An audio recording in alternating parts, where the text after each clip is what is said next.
Mislili smo da su ubili čovjeka, udarali su HGSS-ovca koji je bio na podu, krvi je bilo posvuda, kažu svjedoci brutalnog napada na Platku u kojem su ozlijeđeni HGSS-ovci i djevojka koja ima unutarnje krvarenje. Napali su ih MMA borci koji su po snijegu driftali u BMW-u. Tražili su od HGSS-ovca da im izvuče automobila, kada je to odbio, nokautirali su ga. Policija je sve okarakterizirala samo kao naročito drsko i nepristojno ponašanje. Kako smo doznali, otac jednog od napadača je lokalni HDZ-ovac.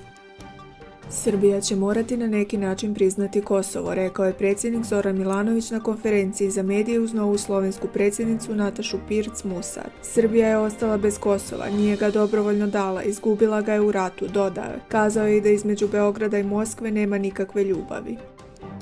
Glumica Anđelka Prpić i njezin partner Marko Žugić pojavili su se prvi put u javnosti nakon što se doznalo da su u vezi. Ponosno je pokazala trbuščić i poljubila novog dečka koji je inače najbolji prijatelj bivšeg supruga Darija Prpića. Želim im svu sreću, ako se budu vjenčavali mogu im biti kum. Marko može uzeti i moje prezime, našalio se njezin bivši suprug.